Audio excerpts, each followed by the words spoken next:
दोस्तों good morning, नमस्कार। मैं सोनू मिश्रा स्वागत करता हूँ आपका आपके अपने चैनल एम्बिशन मैथमेटिक्स में। तो बात हो रही है घातांक और करनी चैप्टर की, है ना। तो 2 वीडियो चैनल पे अपलोड हो चुके हैं। लगातार काम का सिलसिला जारी है। मैंने प्रॉमिस किया आपको कि आपको रेलवे एनटीपीसी एग्ज़ाम में किसी भी तरह की कोई दिक्कत नहीं होने देंगे। तो हम लगातार काम कर रहे हैं और आपसे भी मैं एक बात कहना चाहता हूँ कि जितने वीडियो हम अपलोड कर रहे हैं चैनल पर सबको दिखिएगा। इससे पहले जो 2 वीडियो चैनल पे अपलोड हुए हैं निश्चित रूप से आप देख लीजिएगा, अगर आपने नहीं देखा है तो। बाद बाकी वीडियो मिलेगा कहाँ? प्लेलिस्ट में। प्लेलिस्ट कैसे देखेंगे? एम्बिशन मैथमेटिक्स जहाँ लिखा हुआ है वहाँ टच करना है, प्लेलिस्ट का ऑप्शन आएगा, वहाँ से आप सारे वीडियो को देख लोगे। और बाय द वे अगर हमारी और आपकी मुलाकात पहली बार हो रही है तो मैं आपको बता दूँ, चैनल सब्सक्राइब कर लीजिएगा और बेल आइकन प्रेस कर लीजिएगा। इससे क्या फ़ायदा होगा कि इसके बाद जैसे ही चैनल पे वीडियो अपलोड होगा उसका नोटिफिकेशन आपको आ जाएगा। ठीक है। तो घातांक करने में बहुत सारी बातें हो चुकी है। आज बहुत ही स्पेशल बातें हम करने जा रहे हैं। एक सवाल आज का पहला सवाल है, 4 का पावर x बराबर 5 का पावर y बराबर 20 का पावर z है, तो आपको z का मान बताना है। z की वैल्यू क्या होगी? आज की वीडियो का सबसे पहला सवाल।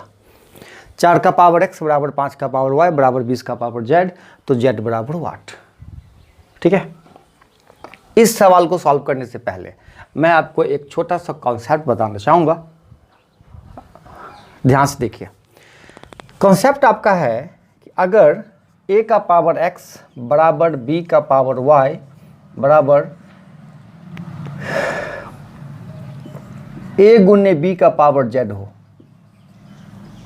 अगर आपके सवाल में कभी भी a का पावर x बराबर b का पावर y बराबर a गुने b का पावर z हो, तो आप लिख सकते हैं 1/x प्लस 1/y बराबर 1/z। ये कॉन्सेप्ट होता है। तो आपके दिमाग में थोड़ी सी खुजली हुई कि ऐसा हम क्यों लिखेंगे? हुई ना कि अगर ऐसा होता है a का पावर x बराबर b का पावर y बराबर a गुने b का पावर z, तो 1/x प्लस 1/y बराबर 1/z हम क्यों लिखेंगे? कोई ज़बरदस्ती है क्या? कोई ज़बरदस्ती नहीं है, हम आपको प्रूफ करके बताते हैं। देखो, कहना यह है a का पावर x बराबर b का पावर y बराबर a गुने b का पावर z अगर लिखा हुआ है तो मुझे क्या करना है? देखिए, ये सबको हम k के बराबर कर सकते हैं। क्या कर सकते हैं? k के बराबर। आप मुझे बता दो, अगर a का पावर x बराबर k, a का पावर x बराबर k, तो आप कह सकते हो a बराबर होता है k का पावर 1/x। सिमिलरली यहाँ से अगर हम लिख सकते हैं b बराबर k का पावर 1/y और a गुने b बराबर लिख सकते हैं क्या? k का पावर 1/z। ये चीज़ें आप लिख सकते हैं। अगर आपको थोड़ा सा भी डाउट है तो मैं आपको एक बार और क्लियर करके बताता हूँ कि अगर आपने कभी लिखा है 2 का पावर 3 बराबर 8, तो आपने लिखा है कि नहीं 2 बराबर 8 का पावर 1/3, तो वही चीज़ें मैंने यहाँ अप्लाई किया। a का पावर x बराबर k, तो a बराबर k का पावर 1/x। सिमिलरली b बराबर और सिमिलरली a गुने b बराबर। अब मुझे एक बात बताओ, a गुने b बराबर क्या? k का पावर 1/z, तो a का मान कितना? k का पावर 1/x। ठीक है। गुने b का मान कितना? k का पावर 1/y बराबर k का पावर 1/z। अब आप मुझे बताओ, दोनों का आधार समान है तो पावर को जोड़ दिया जाए तो ठीक है। k का पावर 1/x प्लस 1/y बराबर क्या? k का पावर 1/z। तो आप लिख सकते हो 1/x प्लस 1/y बराबर क्या? 1/z। क्यों? जब आधार समान होगा तो पावर भी समान ही होगा। तो 1/x प्लस 1/y बराबर 1/z, यहाँ से आपने प्रूव कर लिया। तो अब आपके सामने सवाल सिंपल सा अगर है, 4 का पावर x बराबर 5 का पावर y बराबर 20 का पावर z, तो आप देखो 20 मतलब क्या? 4 गुने 5। तो आप ये चीज़ अप्लाई कर सकते हो 1/x प्लस 1/y बराबर 1/z। ठीक है। चलिए नोट कर लिए सारी चीज़ों को। अब मैं मिटा देता हूँ। मुद्दे की बात वही निकल गया ही सामने कि जब कभी भी इस तरह का कंडीशन होगा तो 1/x प्लस 1/y बराबर 1/z हम लिख सकते हैं। तो अब गौर फरमाया जाए, सवाल क्या कहता है। 4 का पावर x बराबर 5 का पावर y बराबर 20 का पावर z, मतलब आप लिख सकते हो 1/x प्लस 1/y बराबर 1/z। तो यहाँ से एक्स वाई एलसीएम होगा, y प्लस एक्स बराबर 1/z। तो z का मान निकालना होगा तो एक्स वाई बट्टा एक्स प्लस वाई आप लिख सकते हो। ये हो गया आपका सिंपल सा आंसर। उम्मीद करता हूँ कि सारी बातें आपके समझ में आ रही होगी। तो मैं आपको एक और चीज़ बताना चाहूँगा, इस सवाल में केवल 4, 5, 20 ही आप नहीं लिख सकते हो। अगर आपके सवाल में ऐसा भी लिखा हुआ है 2 का पावर x बराबर 3 का पावर y बराबर 6 का पावर z, फिर भी आप लिख सकते हो 1/x प्लस 1/y बराबर क्या 1/z। अगर आपके सवाल में ऐसा लिखा हुआ है 3 का पावर a बराबर 4 का पावर b बराबर 12 का पावर c, तो क्या लिखोगे? तब आप लिखोगे 1/a प्लस 1/b बराबर क्या 1/c। ये कॉन्सेप्ट निकल के सामने आता है। तो फिर आप क्वेश्चन के हिसाब से सोल्यूशन की तरफ बढ़ोगे, है ना। कोई दिक्कत हो कमेंट बॉक्स खाली है, लिख के भेजिएगा, सारी तकलीफ़ों हम आपकी दूर कर देंगे, ठीक है। नोट कर लीजिए। और इसी से मिलता जुलता एक और सवाल हम आपको बताना चाहेंगे। अब एक सवाल है 2 का पावर x बराबर 3 का पावर y बराबर 6 का पावर माइनस z, ठीक है। तो 1/x plus 1/y plus 1/z बराबर क्या होगा? अब इस सवाल को जरा गौर से देखिए। 1 सेकेंड बहुत हो गया इस क्वेश्चन को सॉल्व करने के लिए, काफ़ी है। यहाँ देखिए, अभी मैंने आपको एक कंडीशन बताया कि 1/x प्लस 1/y बराबर क्या होगा 1/z, और चूंकि वहाँ पे माइनस z है तो ये माइनस अपने साथ रखेगा। तो अब देखो 1/x प्लस 1/y और ये माइनस चेंज हो जाएगा, प्लस हो जाएगा, तो 1/z बराबर क्या होगा 0, ठीक है। तो इसका आंसर क्या हो गया 0। किसी भी तरह की दिक्कत नहीं है, पक्का आगे बढ़े। ओके, चलिए इसी से मिलता जुलता हम आपको एक और सवाल बताते हैं। इस बार जो सवाल है थोड़ा सा अलग है, देखना है सवाल क्या कहता है। a का पावर x बराबर b का पावर y बराबर c का पावर z। तो आपसे पूछता है, हाँ एक और बात दे रखा था b² बराबर ac, तो y बराबर 8, ठीक है।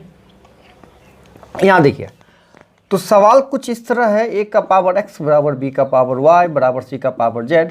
तो आप इसको k मान सकते हो, ठीक है। तीनों के बराबर मान लो इक्वल अमाउंट है, तो तीनों अमाउंट कुछ तो होगा, तो वो k के बराबर मान लेते हैं। तो यहाँ से अगर a का पावर x बराबर k, तो माय डियर a बराबर क्या k का पावर 1/x। सिमिलरली यहाँ से b बराबर क्या k का पावर 1/y, और यहाँ से c बराबर क्या k का पावर 1/z। अब आपके क्वेश्चन में क्या कहता है b² बराबर ac, b² बराबर ac। तो b कितना है भाई, देखो k का पावर 1/y, इसका स्क्वायर करेंगे तो क्या हो जाएगा, इसको 2/y सीधा कर देता हूँ, ज़्यादा माथापच्ची नहीं करना है, गुने ac। a का मान k का पावर 1/x और c का मान k का पावर 1/z। अब देखो 2/y बराबर क्या होगा 1/x प्लस 1/z। यहाँ से y की वैल्यू निकालनी है, तो क्या करना होगा, इसके बाद हम क्या कर सकते हैं 2/y बराबर जोड़ने के बाद xz एलसीएम आएगा, x कट जाएगा, बचेगा z प्लस x। y का मान निकालना है। आप अगर थोड़ा सा मैथमेटिक्स जानते हो तो यहीं से डायरेक्ट y का मान निकाल सकते हो, नहीं तो हम और भी एक स्टेप तोड़ देते हैं। क्या लिख सकते हैं हम, y into x plus Z बराबर 2xz। तो यहाँ से y निकालेंगे तो क्या हो जाएगा 2xz by x plus Z. ये हो गया आपका आंसर। ऐसे सवाल को बस ज़िंदगी में एक बार सॉल्व करके देख लेना होता है कि इस सवाल का आंसर कितना है। उसके बाद आपको हर वक्त ये आंसर ही आपको ध्यान रहेगा, क्वेश्चन सामने आएगा, आंसर टिक कर देना है, ठीक है। कोई दिक्कत, आगे बढ़ें।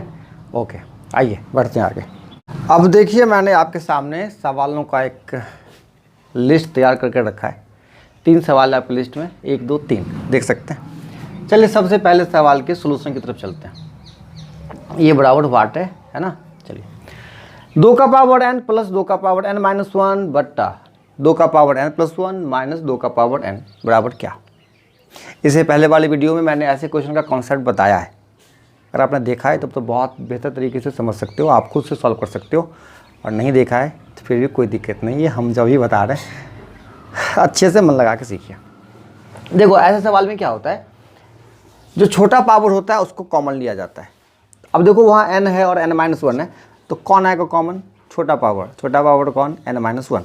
तो चलते हैं 2 का पावर n-1 को कॉमन ले लेते हैं। कॉमन लेने के बाद इसमें क्या बचेगा, एक पावर बच जाएगा, मतलब 2 बच जाएगा, प्लस 1 बचेगा। यहाँ n का 2 का पावर n+1 और ये n कॉमन कौन सा आएगा, छोटा वाला, छोटा कौन है, n कॉमन है ना, हाँ, तो n कॉमन आ गया। यहाँ क्या बचा, एक पावर बचेगा और -1 बचेगा।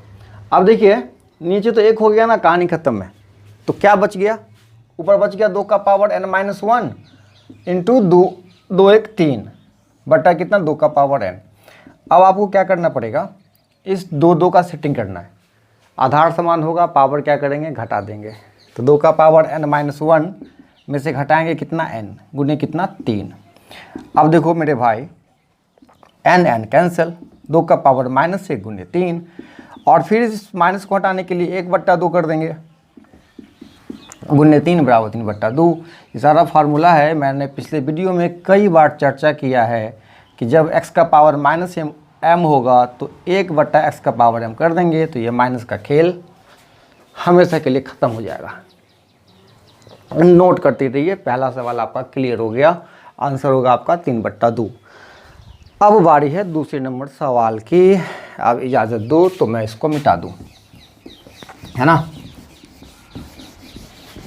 पिछले वीडियो को निश्चित रूप से देखिएगा, मैं अपने फ़ायदे के लिए नहीं, आपके फ़ायदे की बात कर रहा हूँ, तब जाके आप घातांक करने के सारे सवालों को सीख पाओगे, एग्जाम में सॉल्व कर पाओगे। देखो x का पावर a बटा x का पावर b है, आधार समान है, भाग में है, तो क्या करना पड़ेगा, पावर को घटाना पड़ेगा, x का पावर a माइनस b, और पावर में क्या है, 1/ab, ठीक है, तो ये बट्टे में ab आ जाएगा।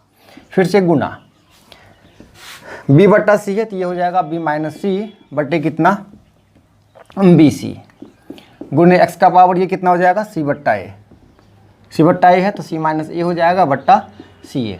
आपको बताया गया फार्मूला कि अगर x का पावर m है और बट्टा x का पावर n है तो हम इसको लिख सकते हैं x का पावर m माइनस n। जब आधार समान होगा तो पावर में सिर्फ क्या करेंगे, पावर को माइनस कर देंगे। अब देखिए, अब सबका आधार सेम है, तो जब आधार सेम होता है और गुना करना होता है तो क्या करते हैं, पावर को जोड़ देते हैं। ये कॉन्सेप्ट पे भी कई बार चर्चा हो चुकी है। तो x का पावर a माइनस बी बट्टा A B plus b minus C बट्टा B C plus c minus A बटा सी ए, जब हम जोड़ेंगे तो x का power A B C LCM आ जाएगा, A B C A B कटेगा, c बचेगा, c को गुना कर देंगे तो A C minus B C. Similarly B C से बी सी कट गया, बचेगा a, गुना करेंगे ए बी माइनस ए सी, और सी ए से सी ए कटेगा, बचेगा b, फिर B C minus B A. ये A C cancel, B C cancel, A B cancel, तो x का पावर क्या बच गया, 0/abc मतलब 0, x का पावर 0 क्या होगा, 1। यही हो गया आपका आंसर। तो दूसरे सवाल का भी काम तमाम हो चुका है, ठीक है। अब बारी है तीसरे नंबर सवाल की। उम्मीद करता हूँ आपने नोट कर लिया होगा, स्क्रीनशॉट ले लिया होगा, आप अपने तरीके से समझ गए होंगे। चलिए अब तीसरे सवाल की तरफ आगे बढ़ते हैं। तो सवाल क्या है, ज़रा गौर फरमाइए। x का पावर b प्लस सी इंटू बी माइनस सी, ठीक है। तो पावर पे पावर है, क्या करेंगे, दोनों को गुना करेंगे, और जैसे ही गुना करेंगे तो कितना हो जाएगा, a plus B into A minus B, तो A square minus B square, गुने a plus B A minus B, C square minus A square, गुने a plus B into A minus B, A square minus B square. सबका आधार बराबर है, power को जोड़ दो, तो B square minus C square plus C square minus A square plus A square minus B square, B square cancel, A square C square C square, क्या बचा, x का पावर 0, बच गया 1। यही हो गया आपका आंसर, ठीक है, कोई दिक्कत नहीं, पक्का। एक और सवाल बताऊंगा, बस लगातार बने रहो, जाने की कहीं ज़रूरत नहीं है। इस सवाल को ज़रा ध्यान से देखिए। सवाल कहता है 2 का पावर x बराबर 4 का पावर y बराबर 8 का पावर z, और 1/2x plus 1/4y plus 1/6z is equal to 24/7, तो z बराबर वाट। आपको लगा कि ये सवाल आपने पढ़ा है अभी तुरंत, लेकिन थोड़ा सा अंतर है सवाल में, ठीक है। इससे पहले वाले सवाल में जो सारी बातें थी यहाँ अप्लाई नहीं होगा, है ना। क्या अप्लाई होगा, आप लगे रहिए, बने रहिए, हम आपको समझा रहे हैं। देखो दे रखा है सवाल में क्या, 2 का पावर x बराबर 4 का पावर y बराबर 8 का पावर z। आप यहाँ देखो एक चीज़ समझ में आएगी आपको, 2 का पावर x और 4 को लिख सकते हैं हम 2 का पावर 2, इसका मतलब 2 का पावर 2y। यहाँ लिख सकते हैं 2 का पावर 3, सबका आधार बराबर है तो एक चीज़ निकल के आती है सामने यहाँ, x बराबर 2y बराबर 3z, x बराबर 2y बराबर 3z। मतलब x लिखो या 2y लिखो या 3z लिखो, तीनों का मतलब बराबर है। आपसे क्वेश्चन में क्या पूछ रहा है, z की वैल्यू, इसका मतलब यहाँ सब को सब क्या करना पड़ेगा, z के टर्म में लिखना पड़ेगा। क्या करना पड़ेगा, z के टर्म में लिखना पड़ेगा। तो चलिए z के टर्म में लिखते हैं, 1/2x, 1/2x। तो एक x जो है वो 3z के बराबर है, तो 2x जो होगा वो डेफिनेटली 6z के बराबर होगा, तो 1/6z प्लस 1/4y। अगर 2y 3z के बराबर है तो डेफिनेटली 4y जो होगा वो भी 6z के बराबर होगा, तो 1/6z। और ये तो 6z है ही, कितना 24/7। यहाँ से अब z का मान निकालना आपके लिए बहुत आसान हो गया। कैसे सॉल्व करेंगे, 6z LCM 1 3 कितना हो गया 24/7, 3 दूना 6, तो 1/2z बराबर 24/7 कितना हो गया 48z बराबर 7, तो z बराबर क्या हो गया 7/48। This is your answer. ठीक है, अब ज़्यादा परेशान नहीं होना, इस वीडियो में फ़िलहाल इतना ही, और बातें करेंगे अगली वीडियो में। मिलते हैं और नए क्वेश्चन के साथ और नई बातों के साथ।